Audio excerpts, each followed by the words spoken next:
500 के करीब बीएड और इंजीनियरिंग कॉलेजेस हरियाणा में काम करते हैं। तो ये एक हायर एजुकेशन का स्ट्रक्चर है।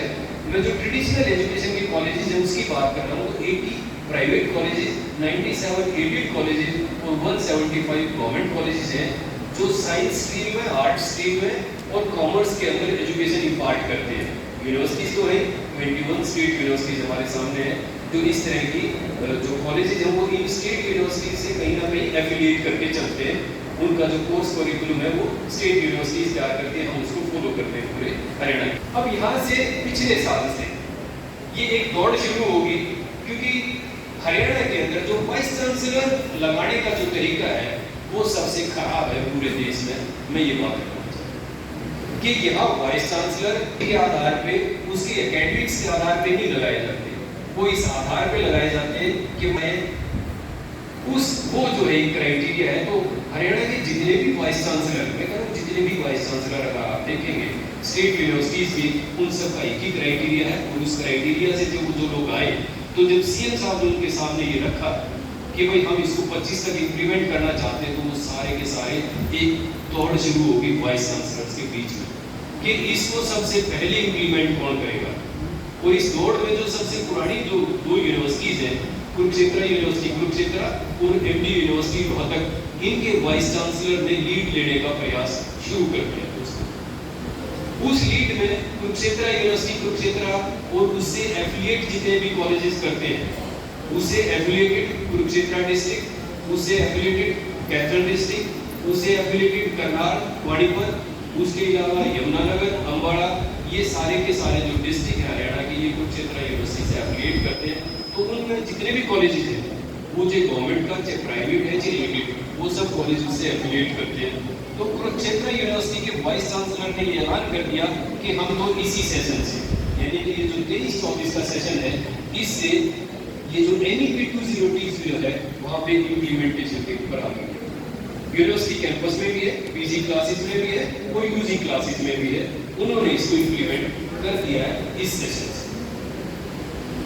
MDU ने भी ये शुरुआत की, MDU ने भी ये डिक्लेयर किया कि हम भी इसी सेशन से इसको इम्प्लीमेंट करने जा रहे हैं।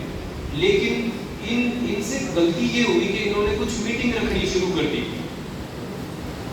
इन्होंने गवर्नमेंट कॉलेज के टीचर्स की एक मीटिंग रखी और इसके बाद एडेड कॉलेजेस के टीचर्स की एक मीटिंग रखी। हालांकि मैं इसमें बाद में आऊंगा कि ये कितना जरूरी था जो इन्होंने किया, लेकिन मैं ये कह रहा हूँ कि स्टेज में इसको गलती ही डिक्लेयर करूंगा कि यहाँ के वाइस चांसलर से ये गलती होगी कि उन्होंने इस तरह की मीटिंग रखनी शुरू कर दी।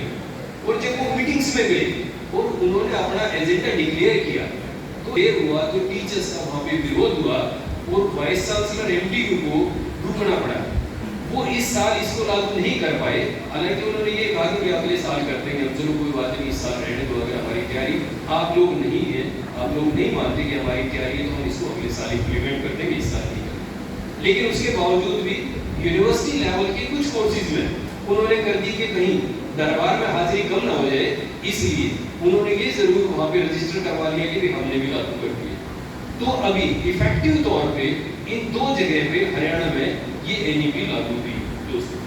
ये तो इसकी लागू होने का ढांचा है। सवाल हमारे सामने दूसरा है कि भाई जो लागू की कुरुक्षेत्र यूनिवर्सिटी में, एक तो उसका परिणाम क्या आया और MDU में उसका परिणाम क्या आया, मैं थोड़ा सा देख के रखना चाहता हूँ, उसके बाद तो चार रिपोर्ट में देखिए। जब कुरुक्षेत्र में लागू हुई तो उसके कॉलेजेस के अगर एडमिशन देखेंगे साल 2023-24 के फर्स्ट ईयर के एडमिशन और बाकी यूनिवर्सिटीज से उसकी तुलना करेंगे, तो कुरुक्षेत्र यूनिवर्सिटीज के जो एडमिशन है उन कॉलेजेस के एडमिशन में गिरावट आ रही। गिरावट आने का कारण ये कि हरियाणा में जो सारे एडमिशन है कॉलेजेस को एक सेंट्रलाइज्ड पोर्टल से होते हैं जो पंचकुला से ऑपरेट होता है। उस सेंट्रलाइज्ड पोर्टल के ऊपर इन्होंने जब सब्जेक्ट कॉम्बिनेशन रखे तो विद्यार्थियों को वो सब्जेक्ट कॉम्बिनेशन समझ में नहीं आए, उनको वो समझ में नहीं आए, इसलिए उन्होंने उस यूनिवर्सिटी के कॉलेजेस में अप्लाई करना बंद कर दिया और उसकी एडजॉइनिंग जो यूनिवर्सिटीज थी उसमें अप्लाई करना शुरू कर दिया। वो कुरुक्षेत्र की ये CDMU भी हो सकती है सरसा की, वो जम्बेश्वर यूनिवर्सिटी हिसार की हो सकती है, वो बंकी हो सकती है, वो MDU भी हो सकती है, वो YMCA भी हो सकती है और वो मुथुर भी हो सकती है। तो एडजॉइनिंग एरियाज में स्टूडेंट्स रिलेटिवली ज़्यादा गए, ये हमारा विश्लेषण है। जो अब डेटा हमारे सामने है, एडमिशन कंप्लीट हो गए कॉलेजेस में, तो उसके बाद उन कॉलेजेस में एडमिशन नहीं हो पाए जो दूसरी तरह यूनिवर्सिटी में थे, क्योंकि वहाँ सब्जेक्ट्स जो है मेजर माइनर का चक्कर पड़ता है एनईपी के अंदर। तो मेजर माइनर वहाँ पे समझ में नहीं आया पोर्टल पे विद्यार्थियों को, इसलिए उन्होंने ऑप्ट नहीं किया, और वो दाएं बाएं के कॉलेजेस उन्होंने ऑप्ट कर लिए और वहाँ पे उन्होंने एडमिशन ली। एक पोजीशन तो ये रही इसके लागू होने के बाद। अब जो दूसरी बात अहम बात है दोस्तों कि ये स्थिति आई क्यों। देखिए, एजुकेशन पॉलिसी जब आप इंप्लीमेंट करते हैं तो इसके कुछ स्टेक होल्डर्स हैं। उसमें स्टेक होल्डर्स यूनिवर्सिटी में जाएंगे तो उसका टीचिंग, उसका नॉन टीचिंग और उसका स्टूडेंट, और उसके बाद सोसाइटी जिसमें पेरेंट्स आते हैं जिसके बच्चे हायर एजुकेशन लेना चाहते हैं, वो इसके स्टेक होल्डर्स हैं। अब जब आप इतनी बड़ी एजुकेशन पॉलिसी को लागू करने जा रहे हैं, हिंदुस्तान में सबसे पहले लागू करने जा रहे हैं, तो आप एक रोल मॉडल के तौर पे पेश आना चाहिए कि भाई हरियाणा ने लागू की, ये बात तो ठीक है। मोदी साहब भी कहेंगे अपने किसी भाषण में कि देखो हरियाणा ने लागू कर दी, बाकी स्टेट क्यों नहीं कर रहे। लेकिन जब हरियाणा उसको लागू कर रहा है तो एक रोल मॉडल होना चाहिए, एक स्टडी के साथ उसको आगे जाना चाहिए था। स्टडी ग्रुप्स होने चाहिए थे, किसके? टीचर्स के, वाइस चांसलर्स के, टीचर्स के, नॉन टीचिंग के, स्टूडेंट्स के, और इसके अलावा पेरेंट्स के स्टडी ग्रुप होने चाहिए थे। इतनी चाहिए थी कि भाई पेरेंट्स क्या समझते हैं इसको लेके। जो आमूल पुराना शिक्षा का ढांचा आप खत्म कर रहे हो, आपने कहते हैं ये बेकार हो गया 30 साल में, ठीक है मान लिया, मैं ये कहता हूँ मान लिया बेकार हो गया, नया ढांचा लेके आ रहे हो, तो नए ढांचे के बारे में किसको बताओगे? समाज को बताओगे, उन विद्यार्थियों को बताओगे जिसको पढ़ाई करवानी है, उन टीचर्स को बताओगे जिससे करवानी है, उस नॉन टीचिंग को बताओगे जिसने पूरा आपका एकेडमिक्स ऑर्गेनाइज करना है, आपकी डीएमसी फ्रेम करनी है। सारा काम करने के लिए हरियाणा सरकार ने कभी कोई प्रयास ही नहीं किया, किसी भी लेवल पे कोई मीटिंग नहीं हुई, और सीधे वाइस चांसलर की मीटिंग की। मीटिंग में भी एसीएस हायर एजुकेशन उसने कह दिया कि भाई ये हमें लागू करनी है, ये हमें लागू करनी है, तो इसलिए इसको लागू करने में ये लोग आ गए। तो दिक्कत अब दोस्तों ये आई हुई है कि स्टूडेंट्स को पूरे हरियाणा में कहीं भी समझ में नहीं आ रहा है कि न्यू एजुकेशन पॉलिसी है क्या। टीचर्स को कहीं समझ में नहीं आ रहा है कि न्यू एजुकेशन पॉलिसी क्या है और उसका रोल क्या है।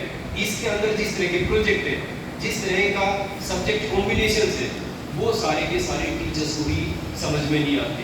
यूनिवर्सिटीज की नॉन टीचिंग को समझ में नहीं आते, उनकी डीएमसी किस तरह से तैयार की गई, क्योंकि इसके अंदर क्रेडिट सिस्टम आएगा, सीबीसीएस सिस्टम, जो इसका एक पार्ट है, चॉइस बेस्ड क्रेडिट सिस्टम, कि क्रेडिट कहाँ और कैसे एक्वायर करने हैं, किस प्रोजेक्ट पे करने हैं। आपको अपना जो मेन सब्जेक्ट है उसके साथ दूसरे सब्जेक्ट रखने हैं, उसके क्रेडिट एक्वायर करने, उसके बिना डिग्री नहीं मिल सकती। तो जब तक ये चीज आओगे नहीं, उस सेक्शन को जिसने पढ़ना है और जिसने पढ़ाना है, दोनों ही सेक्शन छोड़ दिया आपने, किसी भी सेक्शन को नहीं समझाया, तो अगर ऐसे हालात में ये पॉलिसी लागू करेंगे हरियाणा में, इसका क्या फल आएगा, क्या रिजल्ट्स इसके सामने आएंगे, उस पर कमेंट करने की जरूरत नहीं है दोस्तों। सिलेबस का जो पार्ट है, हम टीचर से बोर्ड ऑफ स्टडीज करते हैं, किसी भी बोर्ड ऑफ स्टडीज में हमने सिलेबस पे कोई डिस्कशन नहीं किया। ये देख लिया, ये प्लस 2 में पढ़ा दिया, इसको भी हम फर्स्ट ईयर में नहीं पढ़ाना, फर्स्ट ईयर में पढ़ा दिया, सेकंड में नहीं पढ़ाना, वही काटा चाटी जो सिलेबस आज से 30 साल पहले बनाए थे, उसी को नए उसमें हमने बेस कर दिया है। लाइक करो, शेयर करो, कमेंट बॉक्स में कमेंट करो, और नई नई वीडियो अपडेट के लिए चैनल को सब्सक्राइब करो। धन्यवाद। आने वाले समय में क्या करेगा मैं कुछ कह नहीं सकता। तो हरियाणा की गई है, बहुत बुरे हालात